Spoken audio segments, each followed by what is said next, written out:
Interlude, Shadow Feed equals RK equals Shadow Feed Studio. Raxulon City. Raxus. Good morning to you all, citizens of the Confederacy. I'm Ryloth Risa and today I want to welcome you all with our first broadcast from Raxus. A blue Twi'lek woman exclaimed. Her face was hidden by strategically placed shadows, however her voice was known to Trillion both in the Confederacy and the Republic. Good morning, Raxus. I'm Ul Harbor and today we bring you the truth about the war from the center of the Free Galaxy. An apparently human male whose face was hidden too displayed his exuberance for the whole galaxy to see. Let's start with the topic we at Shadowfeed know is on the minds of you all, the sudden change of leadership in the Confederacy. Everyone watching could feel that Risa was beaming at the cameras. We've been diligently investigating for months before finding out the truth. Indeed, Ryloth. Ul added cheerfully. The results of our investigation are ready and they're why we took the radical step of moving here to Raxus. We at Shadowfeed are glad to dispel some of your fears. He added in a more somber tone. It's regrettable that our agents were able to confirm others. Risa could be seen nodding in the shadows. The former leader of the Confederacy, Count Dooku, was arrested under suspicions that he was a Sith Lord. The Twi'lek said. That came as a shock to many. After all, he's been saying for years that the Republic had fallen under Sith control and the Confederacy was the one true hope for freedom in the galaxy. I'm afraid to report that we were masterfully deceived. Harbor spoke in a sad tone. Among Count Dooku's personal items seized after his arrest were documents and journals proving that he is indeed a Sith Lord. Even more concerning, he often speaks of a master who is highly placed within the Republic. We're making the documents our agents managed to copy available to you all to see. Risa waved a hand and multiple windows appeared around the anchors. At this time it's our best guess that the Clone Wars were engineered by the Sith so they could seize control of the Republic and crush the freedom-loving people of the Outer Rim and those supporting the cause of real democracy and freedom across the galaxy. The sudden appearance of the Republic General Vale, who freely admits that he's a Sith and his war crimes lends further credence to that theory, Harbor continued. The most damning revelations about Count Dooku are fragmented orders retrieved by Confederate slicers confirming that he gave the orders for unleashing the bioweapon Blue Shadow on both Naboo and Coruscant. Further, it was under his direction that the peace conference on Cato Neimoidia was sabotaged and Republic Senator Padme Skywalker grievously wounded. The betrayal by that Sith runs deeper. Our agents recovered data confirming that he persuaded Wat Tambor, the former leader of the Techno-Union, to make a deal with certain criminal elements in Hutt space so they could make the Confederacy complicit in the enslavement of millions of peaceful Ryloth citizens. Risa's rightful indignation shone through her words. After Dooku's guilt was proven, the Confederacy Council made the decision to attempt to end this war one last time so we could foil the Sith's plan, Ol continued. Count Dooku was handed to a Republic naval battle group under the command of Jedi Master Rahm Kota more than a month ago so he can be put on trial for his crimes against all free sentient beings in the galaxy. Harbor paused. We heard nothing from the Republic since then. Attempts from Confederate diplomats to open talks were rebuffed. Everything our agents could gather and all our sources in the Confederate government agree with one regrettable truth. The Republic appears to have fallen under the control of the Sith. It's unclear how many of the Jedi followed suit, like the former Jedi Master Obi-Wan Kenobi, who was placed in charge of the Republic Armed Forces. Risa took up the narrative. This is why the offensive currently carried out by Confederate forces across the galaxy was approved. There could be no peace, no freedom, while the Republic is under the control of power-hungry, warmongering Sith. We all saw what it means to lose when the Sith are in charge. Geonosis is a testament for the Sith's brutality and cruelty.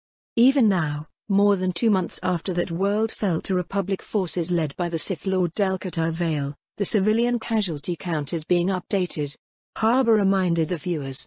Under the Sith, the Republic threw away all conventions of civilized warfare and wantonly bombarded civilian targets, leading to more than 400 million of non-combatant casualties to date.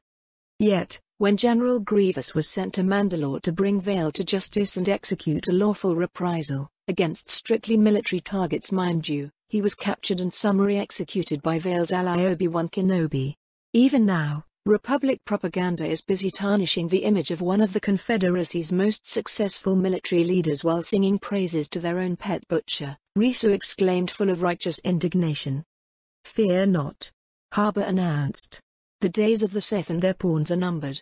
As we speak, fleets led by the Confederacy's finest military minds liberate large parts of the galaxy. Forces under the command of Admiral Kirst are assaulting Kamino as we speak so they can capture the source of endless Republic manpower. Other Confederate forces fight valiantly to liberate Mandalore and all peaceful new Mandalorians from the war clique led by Vale, who took power after a coup following General Grievous' attempt to arrest the war criminal. Risa added, "We can confirm another news that has been on the minds of many. Turo finally surrendered to Confederate forces under the command of Admiral Trench. The system is being fortified against Republic reprisals and efforts are underway to eradicate Sith influence among the Duro's government." Meanwhile, Admiral Duoningo finally broke the fanatical Republic resistance at Antar and is consolidating his forces before pushing further into the core, Harbor continued. == With the galaxy set aflame by the actions of the Sith, many citizens wonder why we fight, Risa continued after the summary of the current military situation was over. It's an important question. Why the people of the Outer and Inner Rim should fight, sacrifice and die to save a decadent and corrupt republic from its just reward. Harbor nodded emphatically. The answer is simple and regrettable. There is no other choice for any freedom-loving being in the galaxy. We all know the history of the Sith, even if the details had fallen out of favor in many history classes. While we'll be running a special editorial about the history of the Sith later this week, the high points are obvious to us all. They become crystal clear when we examine the actions of Dooku and Vale, the two Sith we know for certain exist. Risa explained. Wanton senseless destruction. War crimes. Slavery.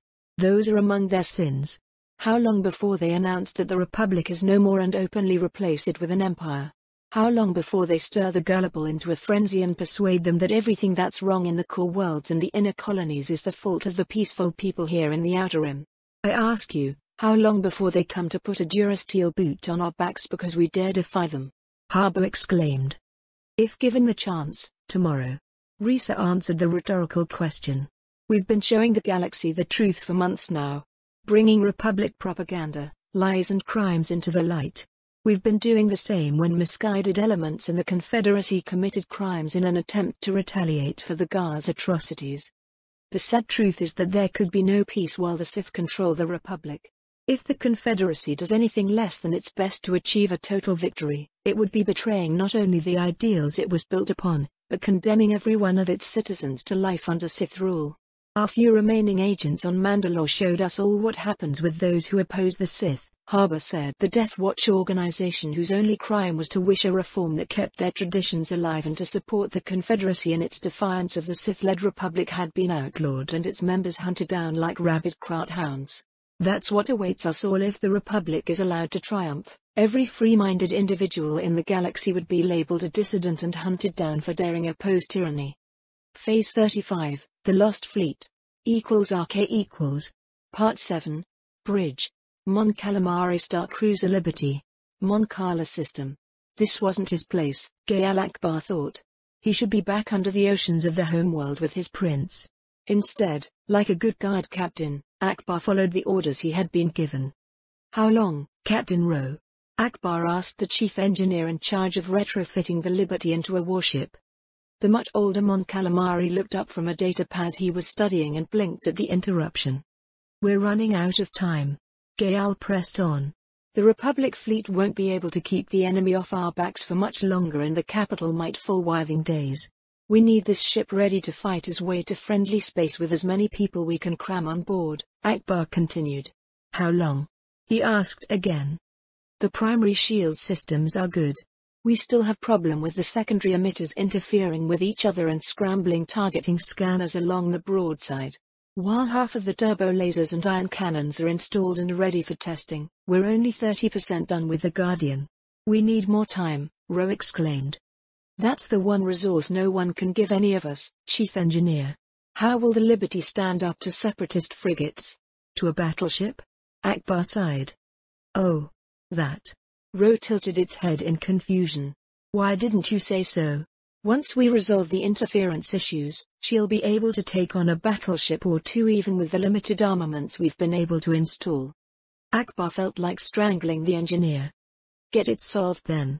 The first evacuees will be arriving tomorrow morning.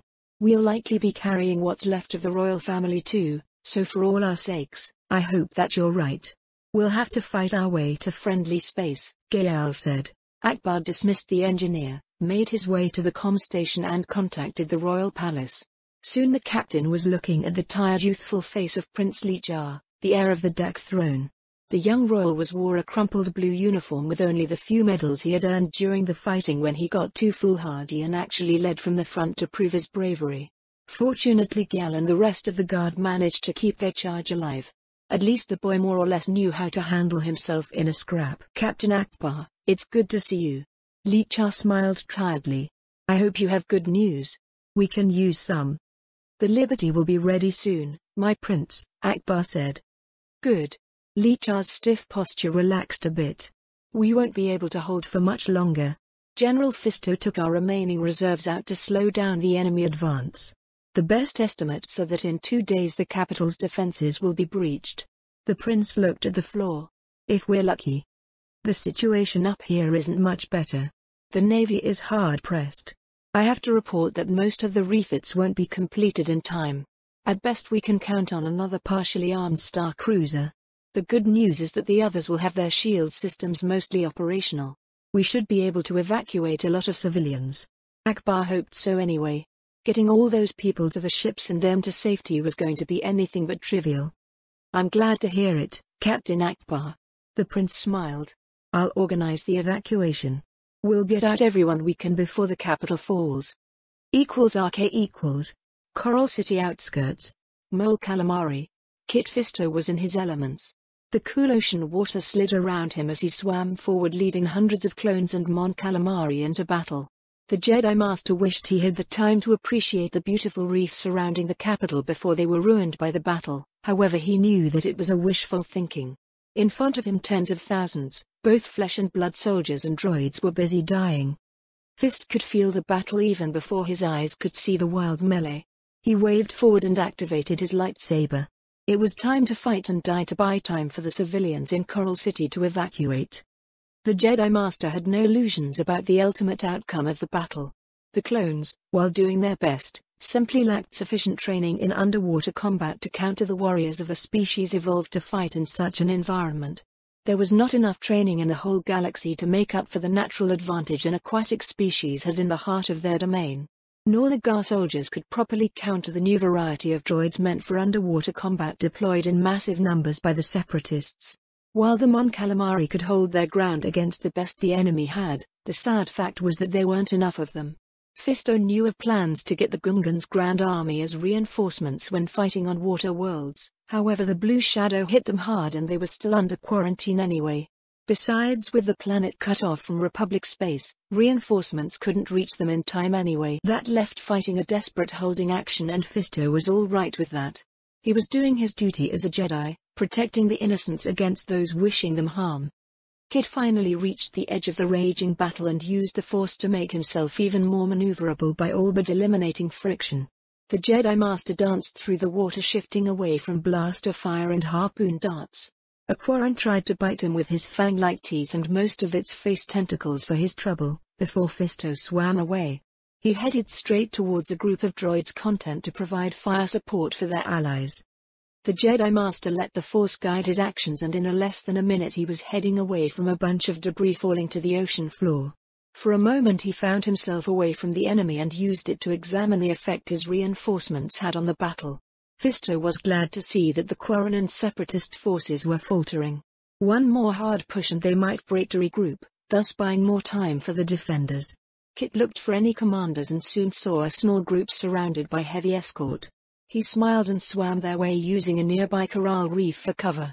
Fisto dispatched the few enemies that got his way, then gave a signal to a clone platoon that was supposed to be following him and in fact had been able to more or less keep up with him.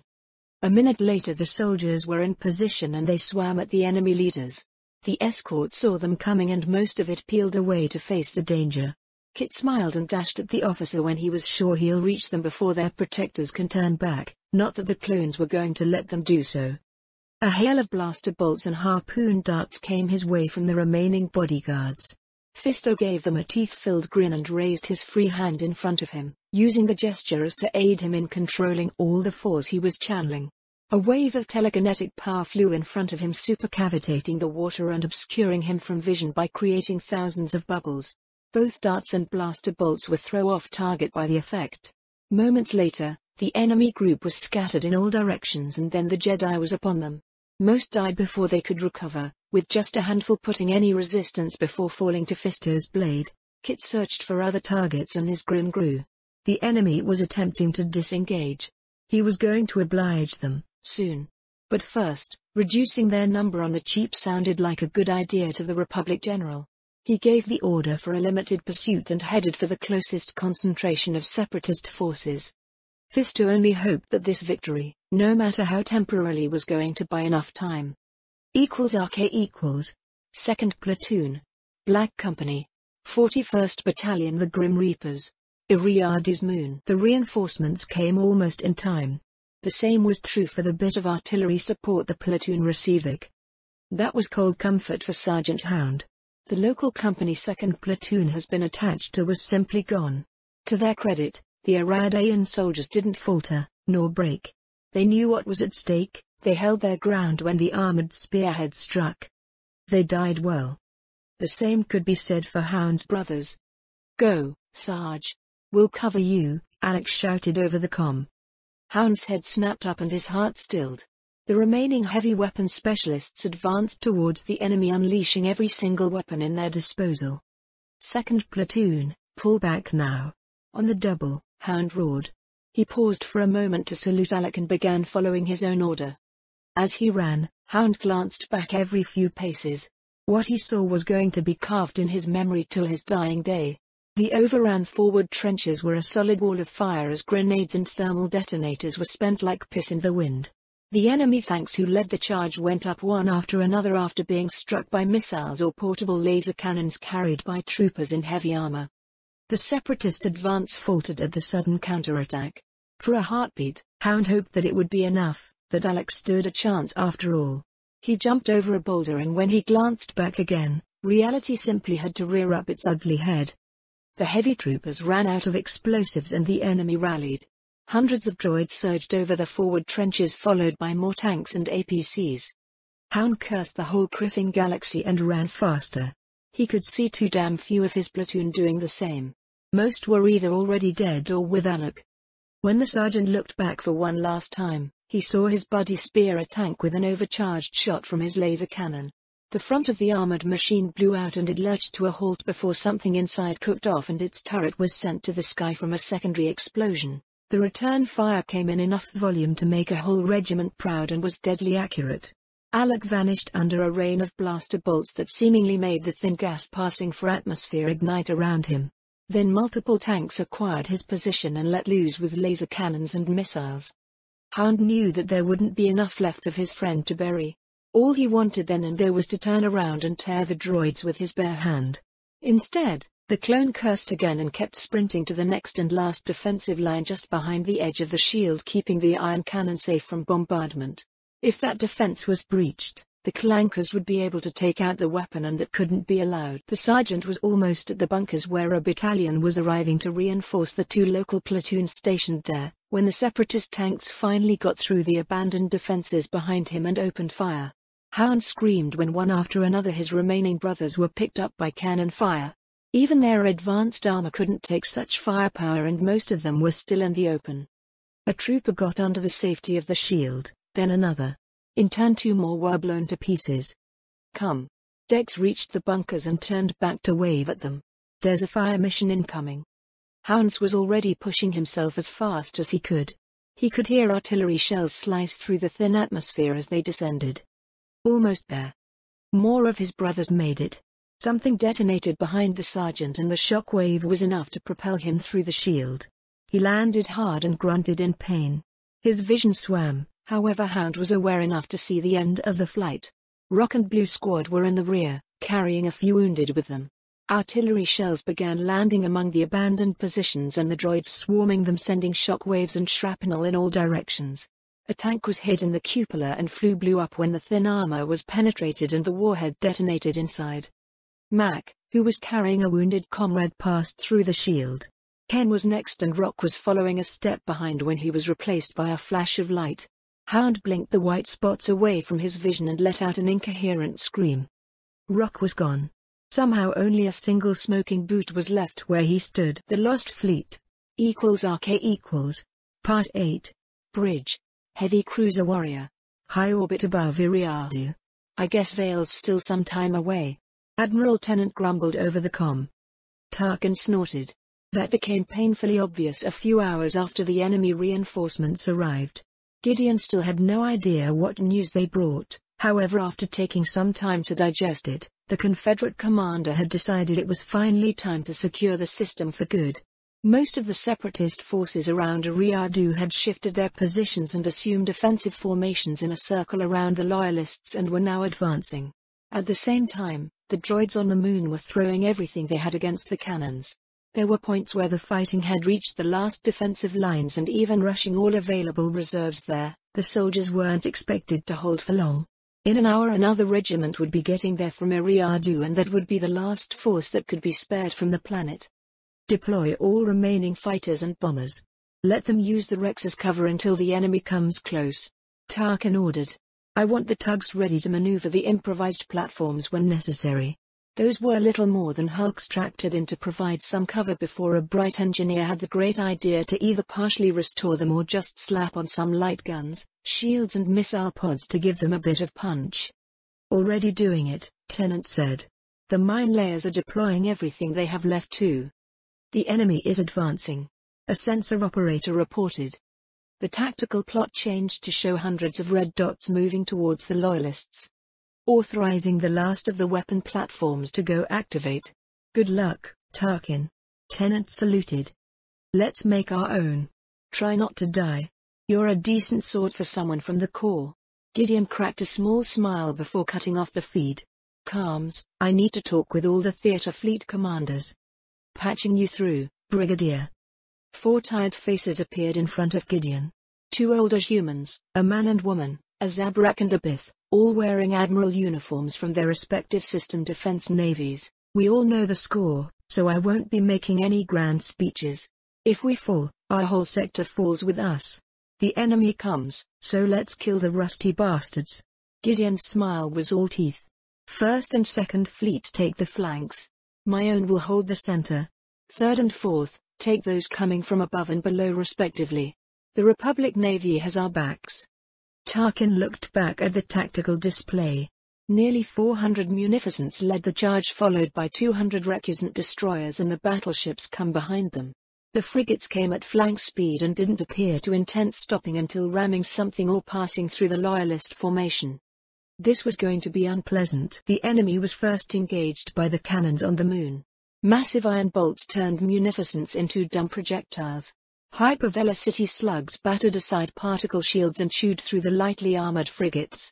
Then the single surviving turbolaser cannon spoke, and its first burst turned a munificent into little more than glowing space debris. The various weapons bolted on the wrecks surrounding the Republic forces spoke next.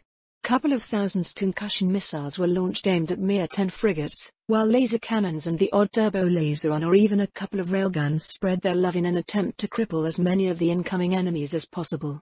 The Umbrella did its best. The light screen of vultures deployed with the munificents flew to intercept the incoming ordnance too. 2 munificents died when the missiles changed their attack vectors at the last possible moment, with another receiving moderate damage.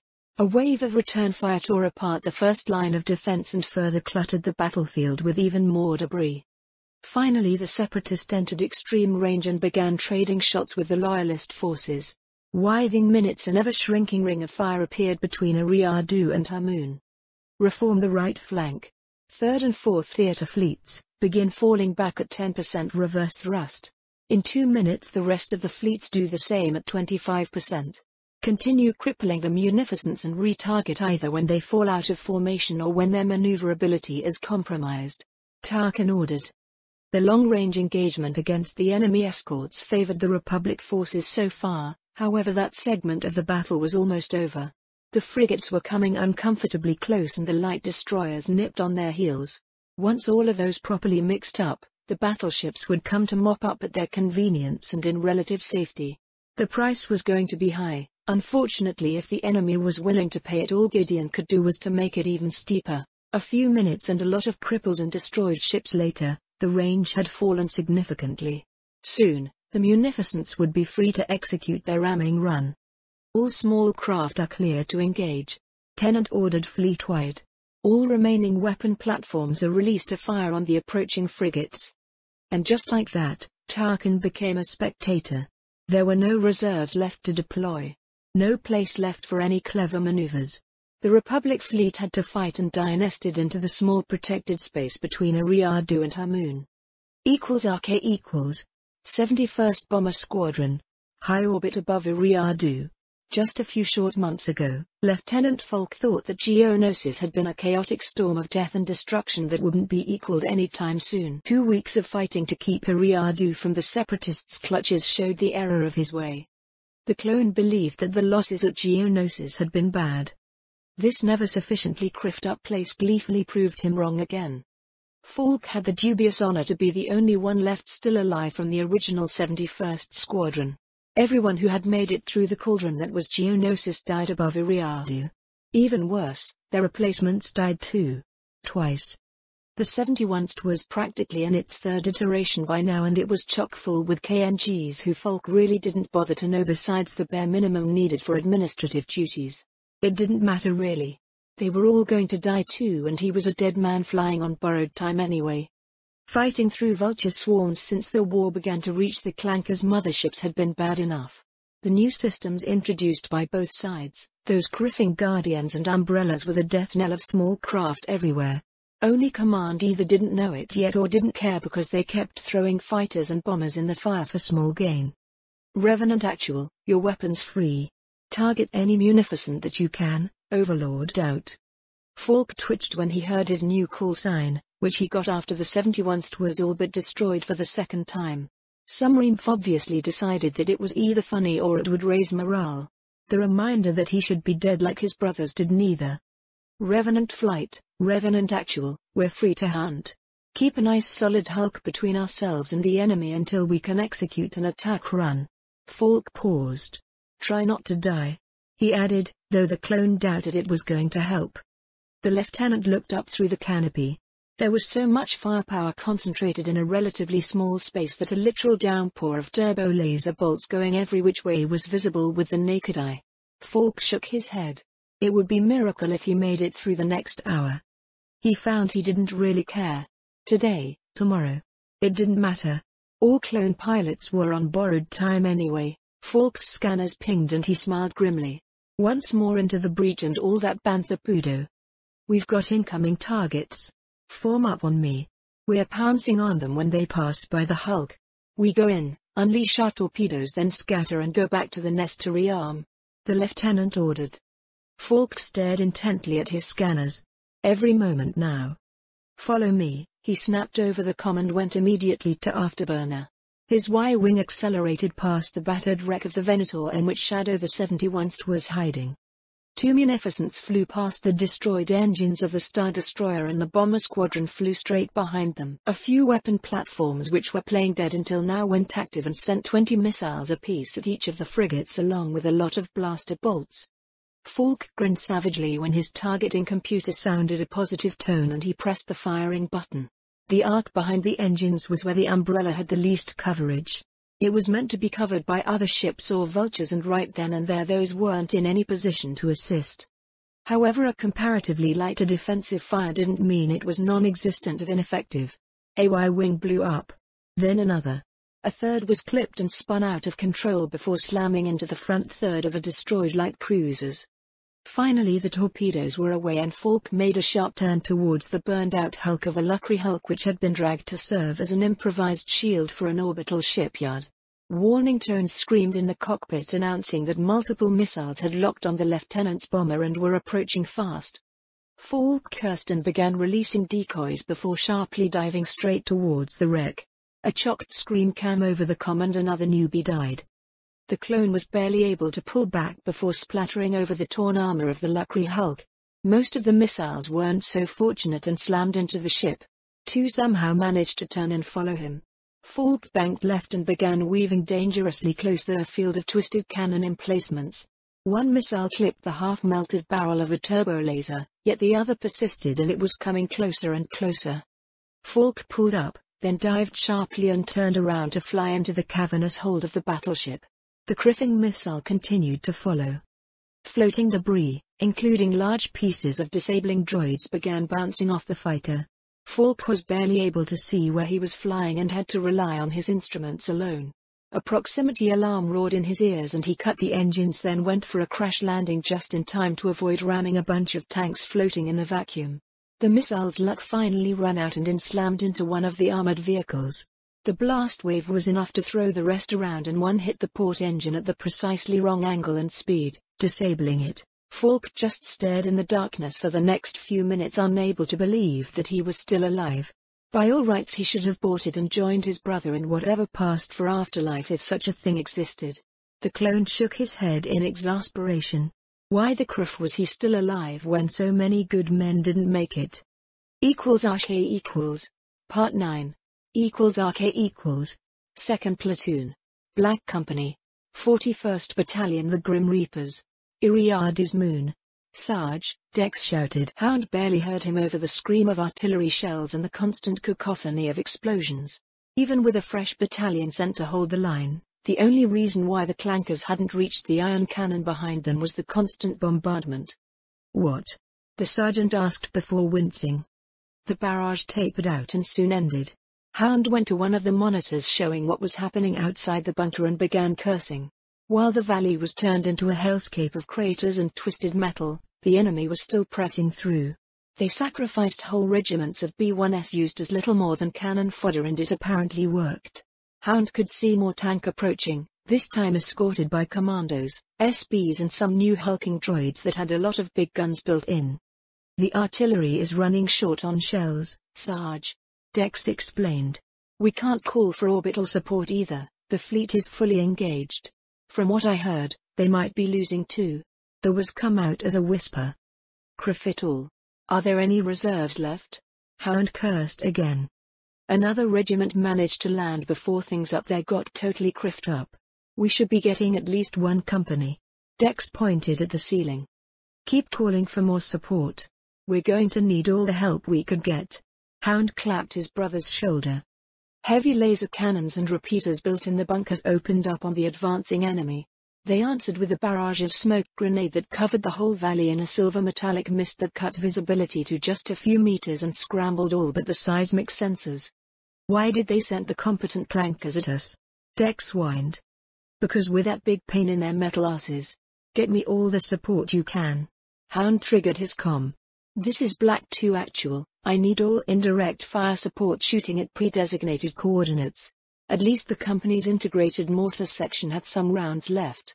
Not enough to make big difference, but the shock waves might clear up the smoke temporarily so the cannons could bag a few tanks before more could be applied. Hound smiled when the telltale flashes of thermal warheads lit up the silver mist and either burned it out or scattered it. The cannons wasted no time in retargeting and slagging the leading separatist tanks before more smoke grenades were utilized by the enemy. The clankers were already a third up the valley and coming in fast. Hound gave the readjusted coordinates to the mortars 2 more times before they ran out of ammo. Well, Griff. The sergeant summarized. The enemy was almost at the edge of the shield. He went to a nearby console and flipped open the transparent lid of a red button, then waited for the first group of tanks and infantry to pass through. They were met by a withering amount of firepower and most were slagged before they could send back more than a shot or two. A few survived long enough to shoot more of the smoke grenades, further obscuring the battlefield. Hound waited for a few more seconds and pressed the button. Dozens of charges placed just behind the edge of the shield detonated. It was a mix of high explosive packs and iron grenades. They were carefully crafted to expend most of their fury in a cone aimed at the enemy most likely approaches. The resulting thunderclap and pyrotechnics, thanks to the weird stuff passing for atmosphere, were quite impressive too. Hopefully that would make the clankers pause. Or not. Hulking figures surrounded by glowing shields came striding through the aftermath of the explosion. Automatic dispensers liberally sent grenades, smoke and otherwise, everywhere. Shoulder-mounted cannons tracked the nearest bunkers and sent eye-watering lances of white light at them, followed by missile barrages. Scores of repeater bolts slammed in their shields and had seemingly the same effect as water drops hitting the surface of the lake. Then the laser cannons finally retargeted and began blowing up the behemoths, though it took at least 2 shots, one to pop the shield and another to potentially disable depending on where it hit. The bunkers weren't getting unscratched either. The war droids' firepower began flaying their weapon emplacements, silencing them one after another. Then more silver smoke obscured the enemy and they became a little more than ghost visible only when they fired. == Bridge. Heavy cruiser warrior. High orbit above Iriadu. We're being surrounded. Enemy ground forces are about to reach 2 of the moon cannons. Tennant succinctly summarized their predicament. 3 of my theater fleets are collapsing. Only my forces are still keeping the center, but that won't last long. Tarkin admitted. The Confederacy lost most of its munificence in the assault, a lot of the recusants too, however their battleships were practically untouched ever since the final assault began. Actually sacrificing the escorts and light destroyers for a victory might even be a bargain for the bastards. There were a lot of Republic forces trapped in the pocket. The same advantages that made ramming attacks suicidal unless they were a part of a large offensive also meant that none of the Loyalists had a chance to escape in hyperspace. We're hanging a bit better, however my escorts are practically gone along with a third of the battle line. My remaining Venottas and heavy cruisers are taking a beating. Tennant continued with the good news. We always knew we won't be able to stop the bastards if they just kept coming and decided to pay the price. Tarkin grudgingly admitted. I honestly didn't expect them to be willing to do so. It's Vale's fault, I guess. He must have pissed off our guests. A ghost of a smile flashed over Tennant's face. Speaking about him, Gideon trailed off.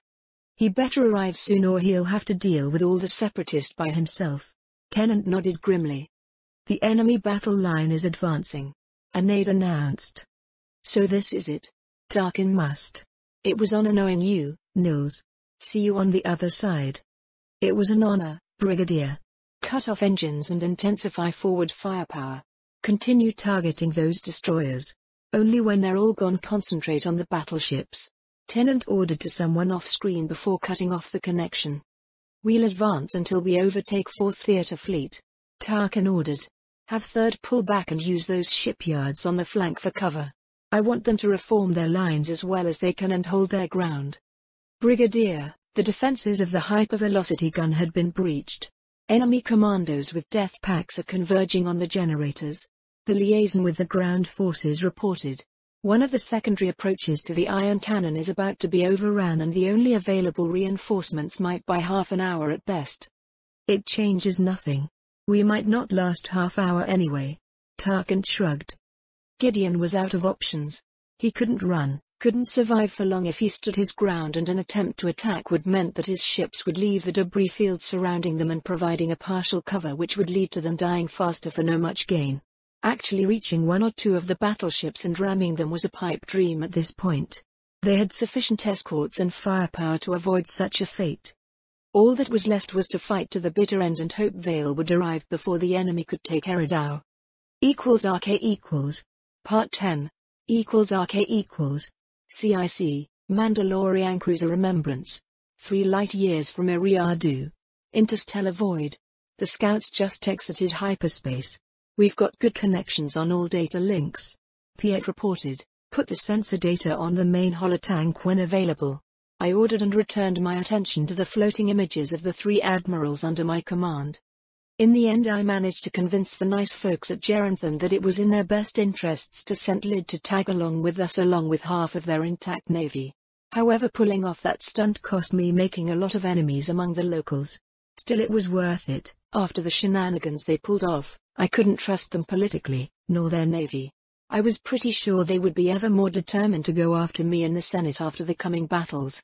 Lid and company were going to lead the assault upon the Confederate forces at Eridau, escorting the Freedom, which had both the durability and firepower to take them out if they suddenly got any bright ideas about defecting. I had commanded reluctant and sometimes openly hostile allies in the past.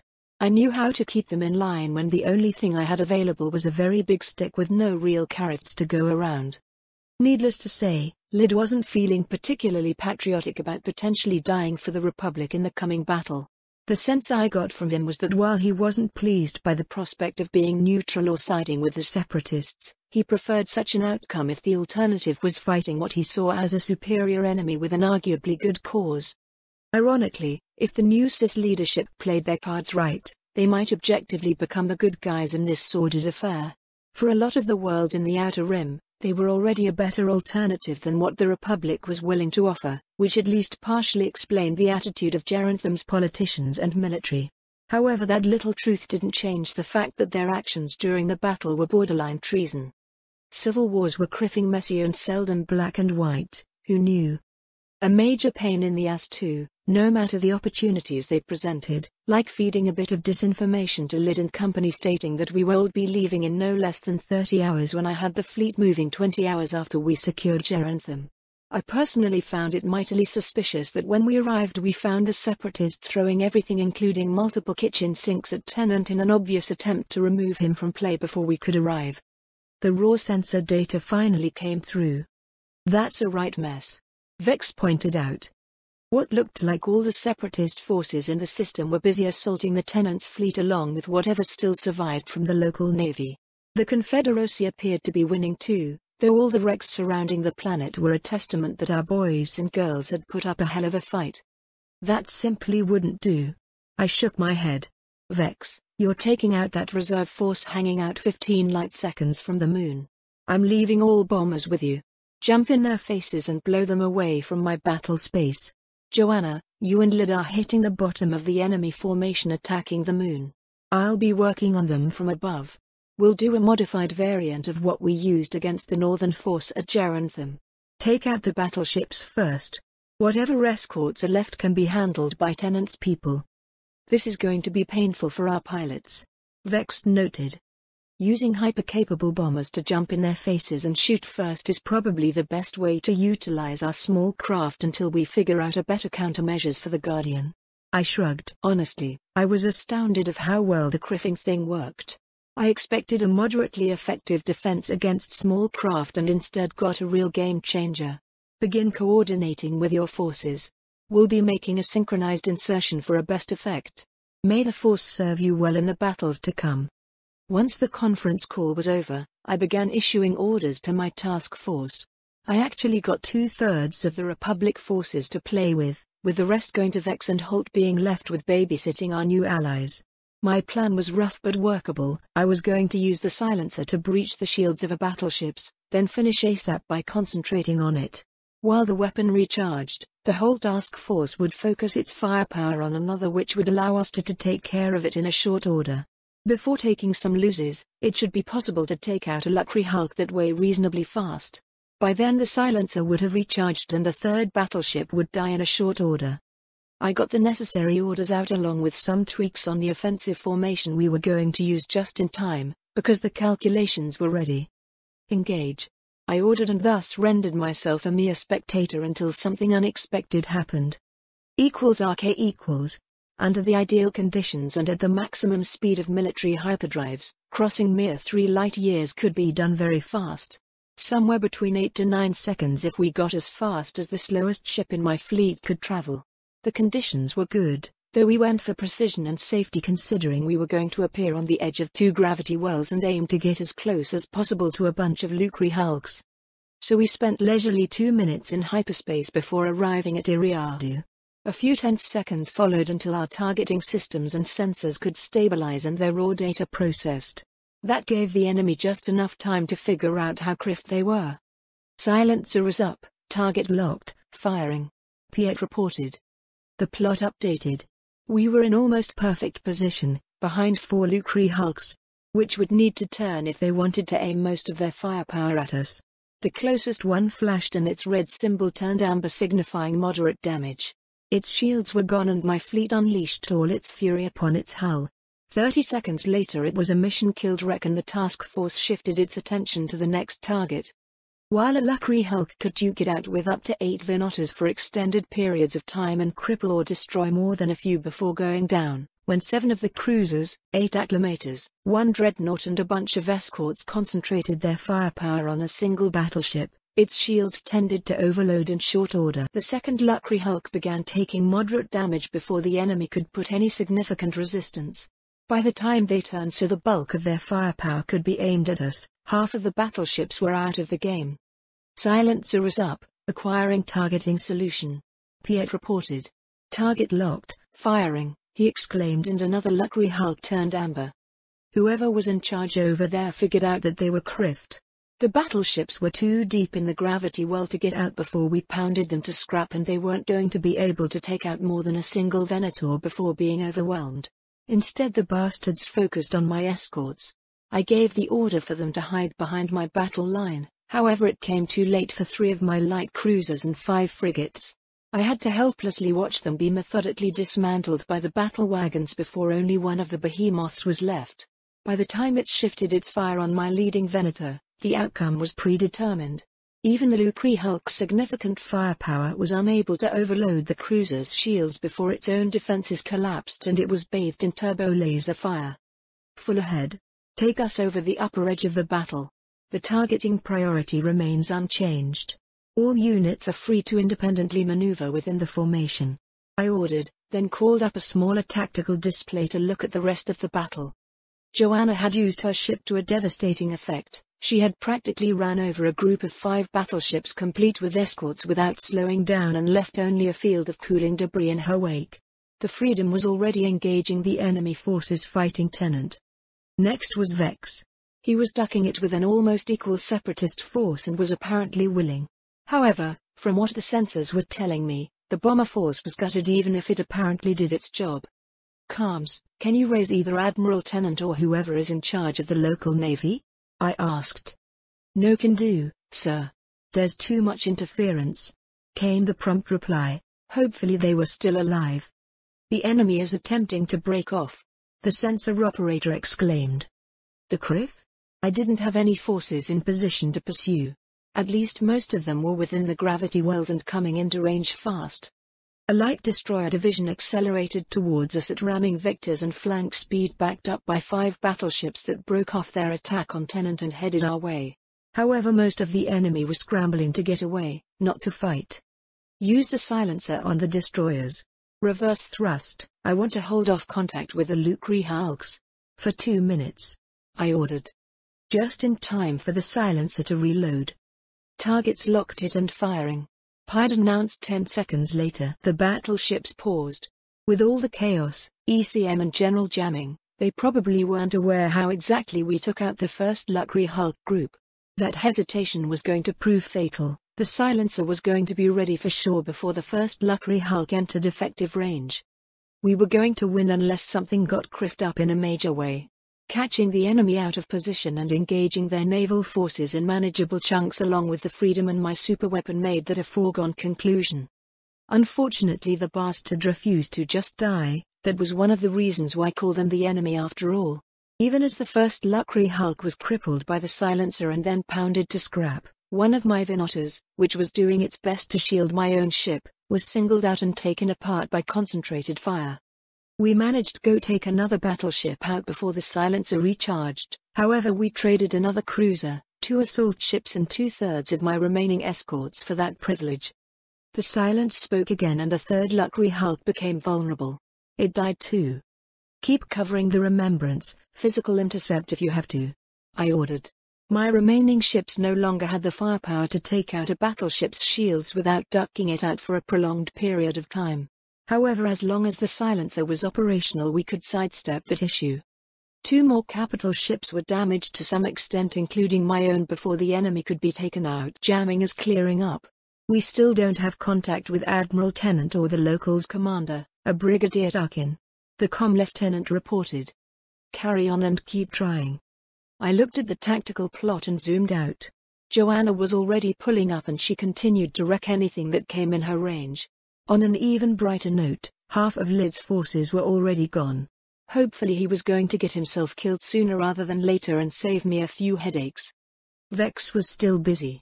He was maneuvering wildly around an enemy which was doing its best to flee too, considering they had lost up to half their original numbers. In contrast, the Admiral had lost mere 4 ships, a single Venator, on Acclamator with heavy damage, and his escorts were reduced to a quarter of their original numbers. The less said for the bombers the better.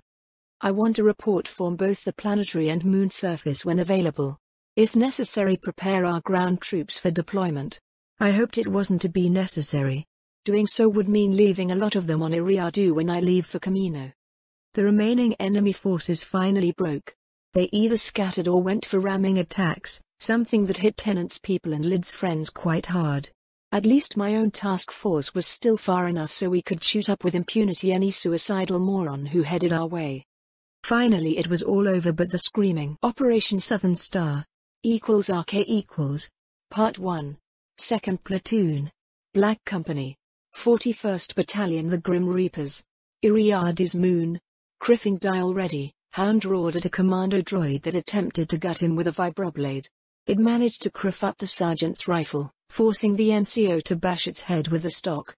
He threw the useless weapon away and drew his sidearm. OSB appeared at the torn-apart door leaving out of the bunker and Hound put 3 quick shots between its eyes. The machine spluttered and died, blocking the exit and buying the clone a brief reprieve. Dex, without reinforcements we're all dead and the cannon is lost. Hound growled. I would like to avoid that. Everything's committed, sir. We're actually here. A deep voice sounded from the exit.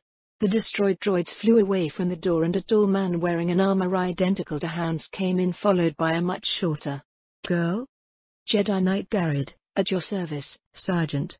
Come on, we have some clankers to kick out of here. The Jedi exclaimed and vanished through the door. The Kidit gave them a shy wave and followed the man. Competent ones? Dex asked. They better be or we're all dead. Hound grumbled. He looked around and grabbed the gun of a fallen local, then followed the Jedi outside. It's a good day to die. Dex muttered. Criffit, I don't want to die. He shook his head and followed the sergeant. It was pure hell outside. The enemy was swarming over the bunkers, which had their built-in weapons disabled. The only reason why the place hadn't been overrun was a GAR company charging the clankers. Dex ducked under a swing and jumped away from the commando droid that nearly gutted him. He promptly shot the clanker, then dived for cover when one of the new big droids came behind the corner. The Jedi ran towards it, using their lightsabers to parry blaster bolts coming from weapons built into its side. They were almost upon it, when both jumped back to avoid a shield snapping around the machine. It slammed its legs into the ground for better stability and its shoulder-mounted cannons tracked the tall Jedi. The man wasted no time and made an impossibly long jump to clear the firing Arkansas. He even managed to parry some shots that came his way while he was in the air.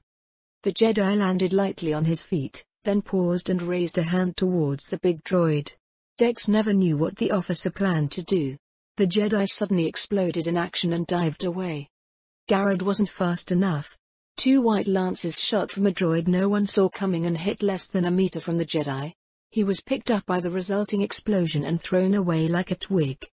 Dex winced when the man hit the ground. There was no way anyone, even a Jedi, could walk from something like that. The girl screamed in surprise, then sprinted towards her master. The sergeant shouted a warning, but she either didn't hear it or didn't care. Draw its attention. Hound ordered and opened fire on the closest war droid and Dex followed suit. The blaster bolts splashed over its shields and the criffing thing paid them no attention. Instead it leveled its guns at the 2 Jedi. So much for making it through this. Dex groaned. The world flashed in blue and he screamed as what felt like electricity washed over him. The last thing Dex recalled was seeing naked lighting dancing all over that criffing war droid, then the pain became too much and he knew no more. =RK equals Bridge. Corellian Cruiser Freedom. High orbit above Iriadu.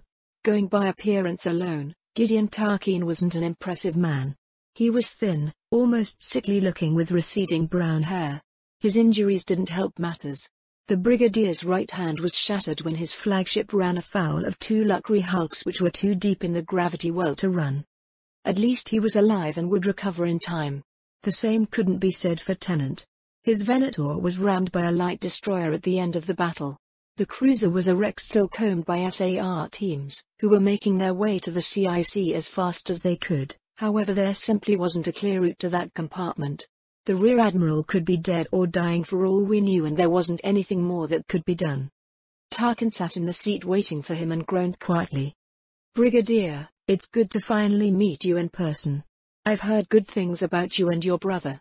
There were enough wrecked separatist ships here when we arrived to prove those rumors true, I see. I smiled. The same goes for you, General. Your reputation precedes you. Tarkin nodded. I'm glad you arrived in time. The situation was getting unpleasant. Gideon added dryly. I chuckled. The man was a master of understatement, it seemed. We got here as fast as we could and will be leaving soon, I said. Back to the core or Camino? Tarkin asked. The latter. Unless I take every relatively intact ship in the system, I won't be able to fight my way to friendly territory in the core without losing everything but the freedom. Besides, they probably could use any help they could get. I explained. Yes. They will be facing another powerful force. Gideon nodded. I take it this isn't a social call, General? No. With Tennant's situation unknown, I'll be placing all Republic forces that I'm leaving here under your command, Brigadier. I appreciate the trust. How many ships will you take?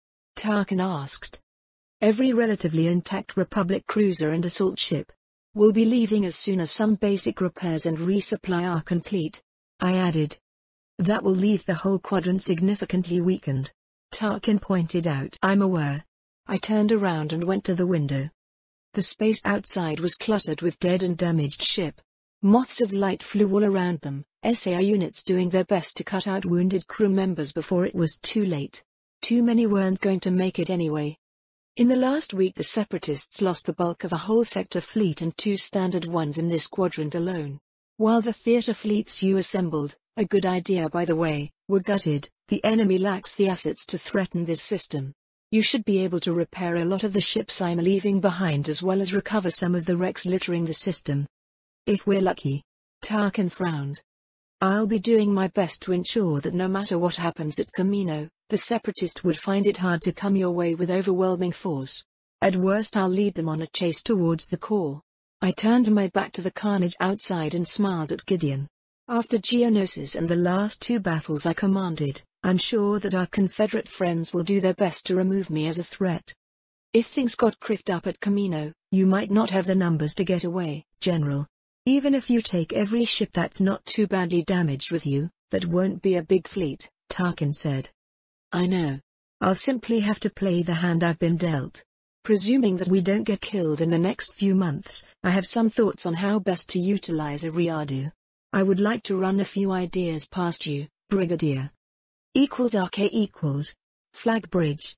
Corellian Cruiser Freedom. High orbit above Iriadu. Firmus Piet felt a lot of apprehension. This was the second time this week he had to deliver a report about the devastating losses the fleet suffered. The fact that the enemy was mauled even worse was small comfort for all people who died here and at Gerentham. Piet gathered his courage, took a deep calming breath and walked in. His expression briefly faltered when he saw that not only the general, but the 2 admirals, Holt and Vex, were waiting for him. The lieutenant went to the table where they sat talking and saluted. Firmus, good. You have the reports? Vale returned the salute and asked. Right here, sir. Piet offered one of the data pads he was carrying. He still found it eerie how the general thought nothing of using his abilities for little things, like picking the device with his mind and making it float into a waiting hand. The Jedi seldom did such stuff, though Firmus wasn't really sure why.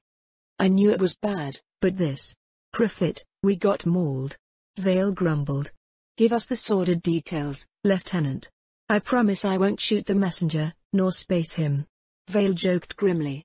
I'm glad to hear that, sir. I'll begin with what we'll have available in 2 days if that's all right with you, General. Piet smiled nervously. It is. Calm down, man, I don't bite unless you're my wife and ask nicely. That was too much criffing information. We'll have the 5 Venotas and 6 Acclamators ready for extended travel and heavy combat as well as a single dreadnought heavy cruiser. The situation with the escorts isn't much better, just a single light cruiser and 15, perhaps 16 frigates. Admiral Vex began cursing in an unknown language. The general answered in the same. The clone shook his head and slammed a fist in the table. Carry on, Lieutenant. How much of the fleet we actually lost and how much is fit for dockyard time? Vex growled. Our combined losses are substantial. 32 Venotas are confirmed as destroyed. 20 with heavy damage. The rough estimates are for 50% crew loss across the board. Piet reported. Tens of thousands dead just from the cruisers. It gets worse, I reckon. The general muttered and waved him to continue. You're regrettably correct, sir. Acclimators, 36 destroyed and 19 damaged. At least the crew losses are significantly lighter, 31%. No doubt thanks to the heavier defenses on those ships. Gentlemen, we got criffed up, Holt declared quietly. We kinda noticed. Vale muttered. Do go on, Firmus. We've got a single operational heavy cruiser, 12 lost and 5 more needing extensive repairs. Their crews fared best, only 20% casualties across the board. That's something. Vex muttered. Do I dare ask about the escorts? Holt asked. The situation there is bad. We lost 47 light cruisers, 20 are fit for either scrap or extensive time in the dock and 3 are MIA. The overall casualty rate is 59%. Firmus winced. Needless to say, the frigates suffered even worse. 36 consular frigates and 88 CR-90s are confirmed as destroyed. Almost 40 are with significant damage and 4 are missing. Casualties among their crews are the worst, about 72%. It makes sense. When a capital ship hits one of the bugs, usually everyone dies, Holt sighed. What about our esteemed allies? Vale asked. Brigadier Darkin's theater fleets suffered heavy casualties. We don't have final numbers, however the current estimate is for 42 cruisers lost, over 90 destroyers and over 110 frigates among the 4 fleets defending Ariadu. That number includes the 10 cruisers and 23 escorts Admiral Lid lost. That's... Admiral Holt trailed off. It puts things in perspective, doesn't it? Vale asked. I honestly never thought I'll witness, much less fight in a battle bigger than Geonosis. The last few days. Holt shook her head. I hope we accounted ourselves well enough? Vale asked hopefully. That's the only good news I can think about right now, sir. We've got only estimates. Proper numbers would need to wait until all sensor logs are checked over and enemy wrecks are accounted for, Piet said. He glanced at the datapad held. We gutted them all right. 400 plus munificents, over 200 wreckers and light destroyers, between 35 and 40 battleships. That's a lot of scrap. The clone admiral whistled. A pleased smile slowly appeared on his face. How long could they sustain such losses? At least as long as us. The general wasn't too pleased at those numbers. To put things in perspective, if our friends in intelligence know what they're talking about, we've destroyed somewhere between 2 to 3% of the total enemy navy from before the offensive began. If we keep achieving such victories, both sides would have lost their navies before anyone could achieve a victory. It's not that bad. With all those battleships gone, we're overall ahead in the firepower department, though the raw number of lost ships isn't exactly favoring us, Holt said, then paused. I think that all of us could actually use some shut-eye before thinking about the price of this victory. A drink too, when I think about it. Some good Mandalorian spirits perchance? Vex perked up. I might have a bottle or two for special occasions. Surviving the last 2 battles counts, I reckon. The general looked at Piet. Firmus, care to join us? You look a bit pale. Why not? Declining the invitation didn't strike him as the best possible idea. I'll like to, sir. If it isn't too much trouble. The general waved a hand and a bottle appeared from under the table followed by 4 glasses. Piet shook his head and went to join the flag officers. =RK=. Part 2. Bridge. Droid Command Ship Magnificent Annihilation. Doro. Couple of minutes after the bulk of his fleet exited hyperspace, Admiral Tonith was speaking with Trench. You're just in time. The arachnid-like alien made a grimace that might have been a smile, before half his face had been replaced by cybernetics anyway. We're on the clock after all. I couldn't afford to be late, for all our sakes. Tonith answered. I'm sending you the updated course now. When your ships are ready we're all leaving, Trench said. Naturally. As far as my people could figure out, we've been able to fool the enemy. I've sent the decoy fleet towards Belisar and then Kuat to aid in Ningo's distraction. Tonith reported.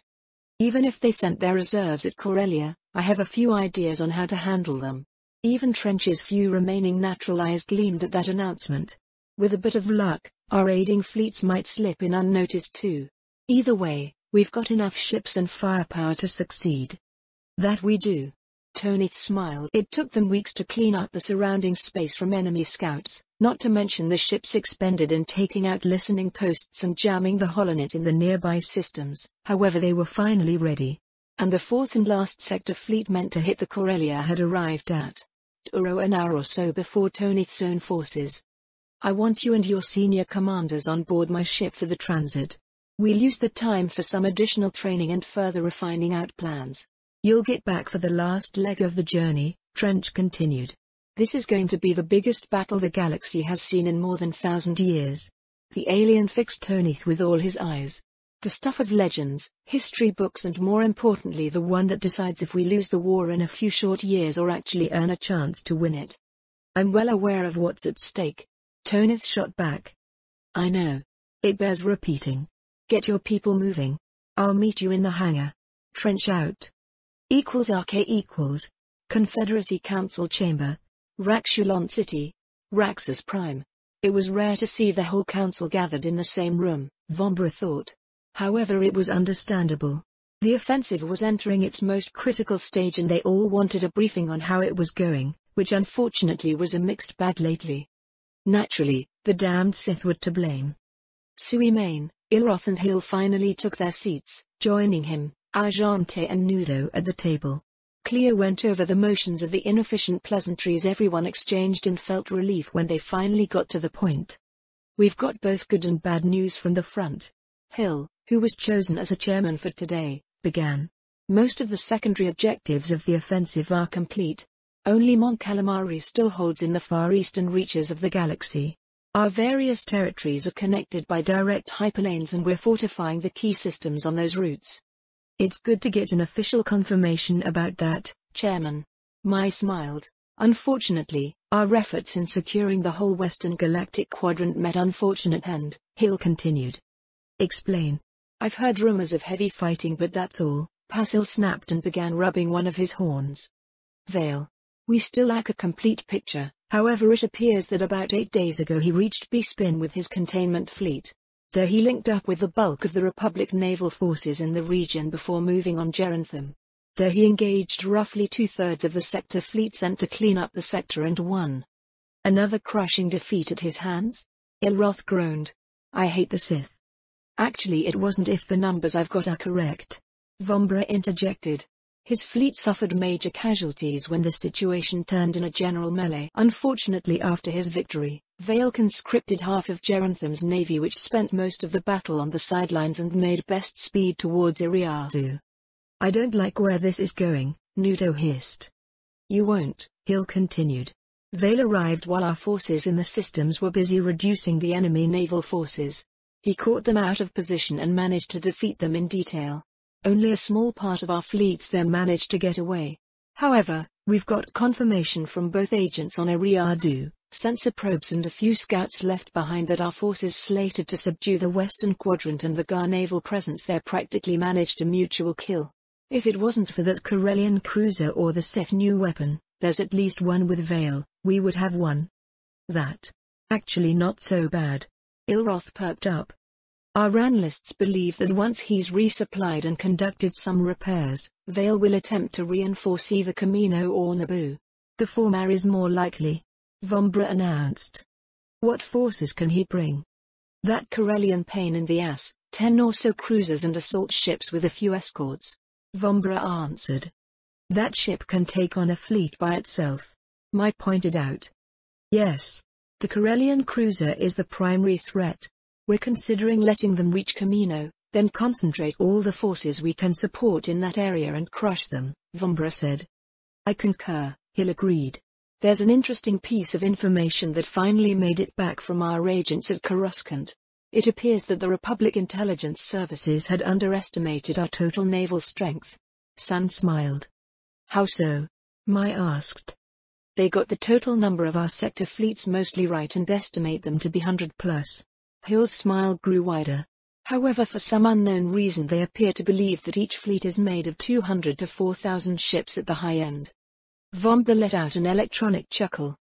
Are you telling us that they underestimated our numbers by an order of magnitude at least? The cyborg asked. Yes. My guess is that they saw what we've been building up for the offensive and made their conclusions based on those numbers. Hill shrugged. It's too bad that due to logistics we're unable to leverage our full strength against the core. We'll need a lot of those ships to counter the enemy retaliation in a few months anyway, and a lot of the older ships are being upgraded as we speak and thus not available. Vombra added. That news is heartening, Mai said. The situation in the core? So far it's going mostly according to plan. There were just 2 setbacks. Trench lost more forces securing Douro than anticipated, though we could afford them as long as the primary objective is complete. The other problem was how long it took Ningo to capture Antar. The Republic made a stand there behind formidable fortifications. While we're controlling the system and fortifying it in turn, the planet itself is still under siege. There are 2 army groups down there and they're all dug in around the shield generators. Unpleasant, though not unexpected. Corellia and Kuit, that's what's important. Argente interjected. It remains to be seen. Ningo has been reinforced and should reach Nemodia tonight. Once he gets more up-to-date intelligence, he'll go after Balmora and from there Kuit. One of our fleets is capturing Belissa as we speak and go for Kuit too afterward. That makes what? A heavy reinforced sector fleet going there?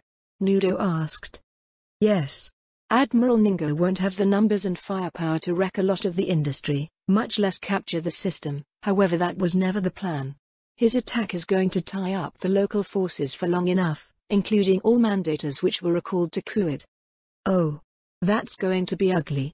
Ilroth winced. Corellia? Argente asked. Admiral Tonith reached Uro yesterday and he should be moving towards Corellia as we speak. His sector fleet was brought back to full strength with the arrival of his 2nd and 3rd task forces. In addition, 3rd Fondor sector fleet was dispatched to join the assault. Vombra explained. That's a lot of ships no matter how you put it. Nudo nodded. Will they be enough? I trust Admiral Trench. He's the best we have. However, it's an unfortunate truth that a victory can't be guaranteed.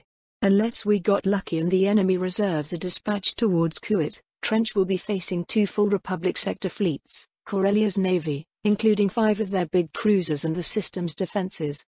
That's... Hey, Nudo chuckled nervously. When was the last time such a battle happened? I think there were 1 or 2 similar engagements during the New Sith Wars. The last one that's properly documented are from the Great War between the Old Republic and the Sith Empire. We'll have to trust Trench to win, won't we? Mai asked. He'll do it. I'm confident in his abilities, Ilroth said. What's the status of the rest of the galaxy? In the east, only Mandalore holds.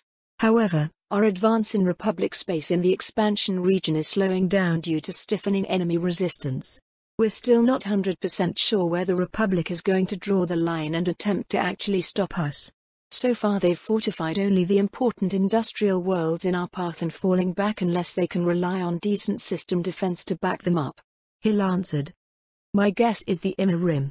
Depending on how cold-blooded and pragmatic their Senate could be persuaded to be. My guess is that we'll hit heavy resistance once we reach the eastern fringes of the Inner Rim. We've got reports of a sector fleet being assembled there with another being spread out and harassing our advance all over that quadrant.